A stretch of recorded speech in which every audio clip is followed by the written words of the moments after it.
صفحے کے شروع سے لائن نمبر 2، سورۃ آل عمران کی آیت نمبر 174۔ اعوذ باللہ من الشیطان الرجیم، بسم اللہ الرحمن الرحیم، انما ذالکم الشیطان یخوف اولیاءہ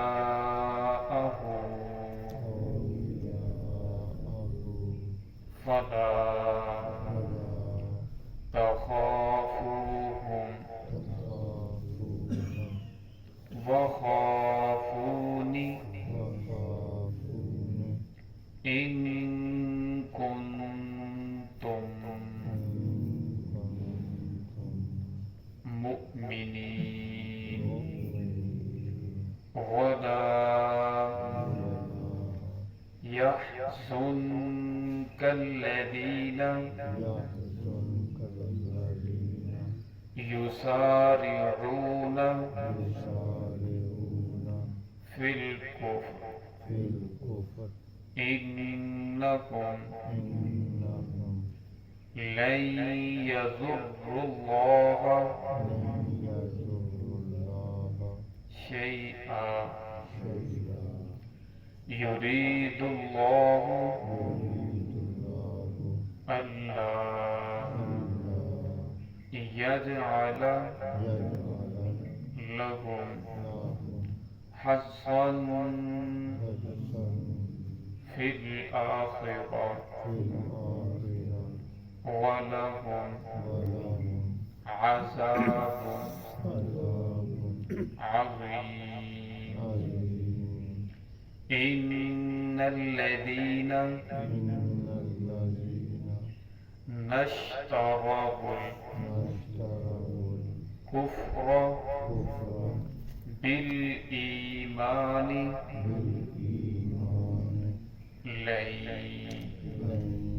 يضروا الله شيئا ولهم عذاب أليم۔ سمعت۔ بسم اللہ الرحمن الرحیم، انما ذلكم الشیطان یخوف اولیاءه فلا تخافوهم وخافون ان کنتم مؤمنین ولا يحزنك الذين يسارعون في الكفر إنهم لن يضروا الله شيئا يريد الله ألا يجعل لهم حظا في الآخرة ولهم عذاب عظيم إن الذين اشتروا الكفر بالإيمان لن يضروا الله شيئا ولهم عذاب أليم انما ذلكم الشیطان، پختہ بات ہے کہ شیطان تمہیں ڈراتا ہے، یخفف خوف دلاتا ہے، اولیاءہ اپنے دوستوں کا، فلا تخافوہم بس تم ان سے نہ ڈرو، وخافونی اور مجھ سے ڈرو، ان کنتم مؤمنین اگر تم مومن ہو، ولا يحزنك الذین اور نہ آپ غمگین ہو ان لوگوں سے، یسارعون جو جلدی کرتے ہیں، فی الکفر کفر کی طرف لوٹنے میں، انہم لن یضروا اللہ شیئا بے شک وہ ہرگز اللہ رب العزت کو کچھ بھی نقصان نہیں پہنچا سکتے، یرید اللہ اللہ یجعل لکم حظا فی الآخرہ اللہ رب العزت ارادہ کرتے ہیں کہ نہ ہو ان کے لیے آخرت میں کوئی حصہ، وَلَهُمْ عَذَابٌ عَظِيمٌ اور ان کے لیے بہت بڑا عذاب ہے، دردناک عذاب ہے۔ ان الذین اشتروا الکفر بالایمان، بے شک وہ لوگ جنہوں نے خریدا کفر کو بالایمان، ایمان کے بدلے میں، لن یضر اللہ شیئا، ہرگز وہ اللہ رب العزت کا کچھ بھی بگاڑ نہیں سکتے، وَلَهُمْ عَذَابٌ عَلِيمٌ، اور ان کے لیے دردناک عذاب ہے۔ گزشتہ آیات کے اندر غزوہ احد کا تذکرہ چل رہا تھا کہ جس وقت اللہ رب العزت نے مسلمانوں کو دوبارہ فتح عطا فرمائی اور فتح کے لیے مسلمان تیار ہوئے جنگ کرنے کے لیے، زخموں سے چور چور تھے، لیکن پھر بھی اس کے باوجود محمد رسول اللہ صلی اللہ علیہ وسلم کی آواز کے اوپر ان لوگوں نے لبیک کہا اور کفار کے ساتھ دوبارہ لڑنے کے لیے تیار ہو گئے۔ اگرچہ زخموں سے چور چور تھے، خون بہہ رہا تھا، لیکن صحابہ کرام نے اللہ اور اس کے رسول کا حکم مانا۔ تو جس وقت کفار کی طرف سے جو لشکر آیا، جو جا رہا تھا، اس نے کہا کہ کفار کے ساتھ جنگ نہ کرو، وہ تو بہت زیادہ ہے، وہ تو بڑا لاؤ لشکر ہے، ابو سفیان بڑا زبردست لشکر لے کر آیا ہے، اس کے ساتھ اور جماعتیں بھی مل چکی ہیں، جس کی وجہ سے اب تو تمہیں کچل کے رکھ دے گا، لہذا آپ مدینہ لوٹ جاؤ، آپ ان کا پیچھا نہ کرو۔ تو صحابہ کرام نے فرمایا تھا کہ حسبنا اللہ و نعم الوکیل، ہمارے لیے اللہ کافی ہے، وہ ہمارا بہت ہی اچھا کارساز ہے۔ لیکن کچھ لوگوں کے دلوں کے اندر یہ بات آئی بھی کہ پہلے ان لوگوں نے ہمیں اتنے نقصان پہنچائے ہیں، زخم پہنچائے ہیں، 70 شہید ہو گئے اور 70 کے قریب جو ہے وہ زخمی ہیں، زخمیوں کی تعداد بھی کافی زیادہ ہے، تو لہذا ہمیں نہیں جانا چاہیے۔ تو اللہ رب العزت نے اس آیت کے اندر مسلمانوں کو تسلی دی ہے، فرمایا یہ شیطان جو ہے یہ تمہیں ڈراتا ہے، یہ جو آدمی ہے اصل کے اندر یہ شیطانی شکل کے اندر تمہارے پاس آیا ہے، اس کا جس طرف لگاؤ ہے یہ انہی طرف، آپ کو اس کا دل بھی انہی کی طرف ہے، جس کی وجہ سے یہ لوگ آپ کو قرآن سے ڈرا رہے ہیں۔ آپ کو قرآن سے نہیں ڈرنا چاہیے، بلکہ وخافونی، آپ کو مجھ سے ڈرنا چاہیے، ان کنتم مؤمنین، اگر تم مومن ہو۔ فرمایا اگر انسان کا ایمان مضبوط ہو، دنیا کی کوئی طاقت اسے نقصان نہیں پہنچا سکتی۔ قرآن پاک کی آیت ہے کم من فئۃ قلیلۃ غلبت فئۃ کثیرۃ باذن اللہ، کتنی مرتبہ ایسا ہوتا ہے کہ چھوٹی جماعتیں ہیں وہ بہت بڑی بڑی جماعتوں کے اوپر غلبہ پا لیتی ہیں۔ قرآن پاک کے اندر واقعہ ہے، حضرت طالوت رحمۃ اللہ علیہ نے مقابلہ کیا جالوت کے ساتھ۔ اب طالوت رحمۃ اللہ علیہ کے پاس 313 کا لشکر ہے اور لیکن ان کے پاس 1 لاکھ کا لشکر ہے۔ اللہ رب العزت نے 313 کو فتح عطا فرمائی اور 1 لاکھ کو مغلوب کیا۔ اور اسی طرح موتا کے مقام پر مسلمانوں کی تعداد 3000 ہے، مقابلے کے اندر آنے والے کفار 1 لاکھ ہیں۔ اللہ رب العزت نے 3000 کو 1 لاکھ کے اوپر فتح عطا فرمائی۔ جنگ یرموک کے موقع پر 2 روایتیں آتی ہیں، ایک روایت کے اندر مسلمانوں کی تعداد 35000 ہے اور ایک روایت کے مطابق 46000 ہے، اور مقابلے میں آنے والے کفار کی تعداد 7 لاکھ ہے۔ اللہ رب العزت نے 35000 46000 کو 7 لاکھ کے اوپر فتح عطا فرمائی۔ اللہ رب القرآن پاک فَهَزَمُوهُمْ بِإِذْنِ اللَّهِ، اللہ رب العزت نے ان لوگوں کو شکست دی اور وہ لوگ ہار گئے، میدان چھوڑ کر بھاگ گئے۔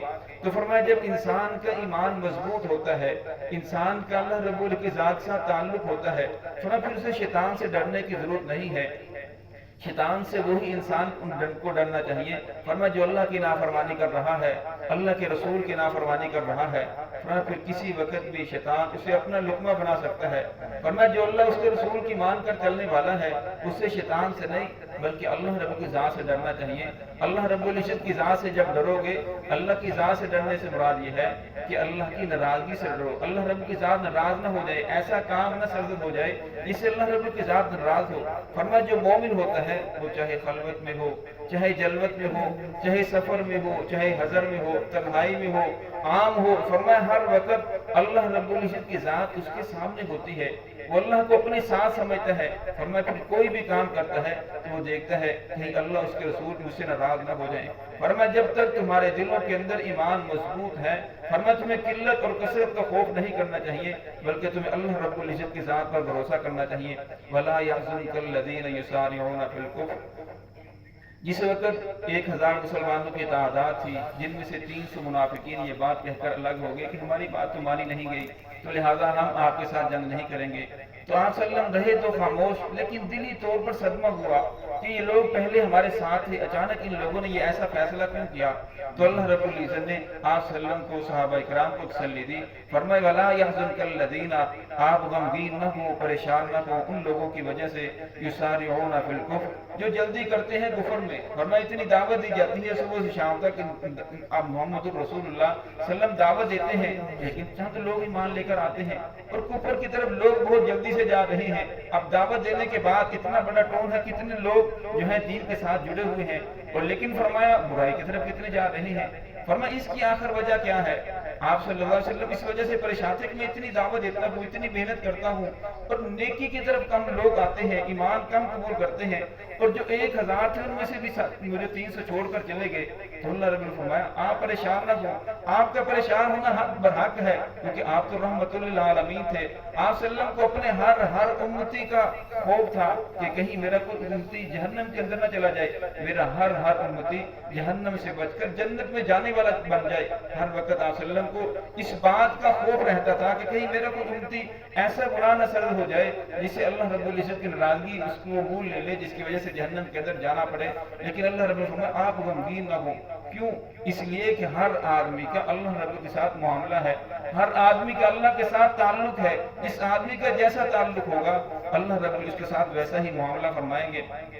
اگر فرمایا کہ یہ لوگ کفر کی طرف جا رہی ہیں، نیکی کی طرف نہیں آ رہے، انکم لن یضروا اللہ شیئا، فرمایا یہ اللہ کا کچھ بھی بگاڑ نہیں سکتے، محمد الرسول اللہ صلی اللہ علیہ وسلم کا کچھ بھی بگاڑ نہیں سکتے، دین کا کچھ بھی نقصان نہیں کر سکتے۔ وَلَهُمْ عَذَابٌ عَظِيمٌ، فرمایا ان لوگوں کے لیے بہت بڑا عذاب ہے۔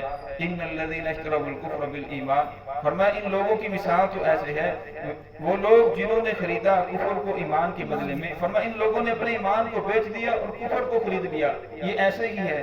فرمایا لن یضر اللہ شیئا، فرمایا یہ اللہ رب العزت کا، اللہ کے دین کا، محمد رسول اللہ صلی اللہ علیہ وسلم کا، صحابہ کرام کو کچھ بھی نقصان نہیں پہنچا سکتے۔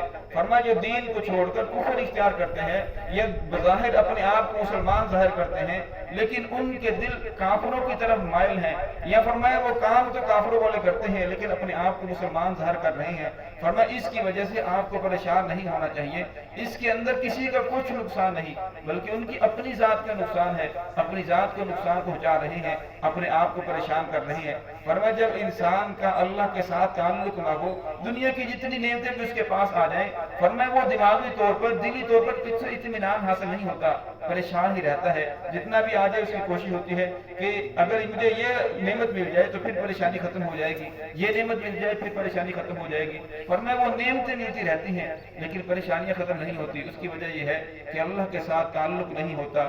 جب اللہ کے ساتھ تعلق نہیں ہوتا پھر انسان کا کسی جگہ بھی ٹھہراؤ پیدا نہیں ہوتا، پھر وہ پریشان ہی رہتا ہے۔ فرمایا وَلَهُمْ عَذَابٌ عَلِيمٌ، فرمایا انہی لوگوں کے لیے دردناک عذاب ہے۔ اللہ رب العزت کی ذات ہم سب کو اس سے محفوظ فرمائے۔ بسم اللہ الرحمن الرحیم۔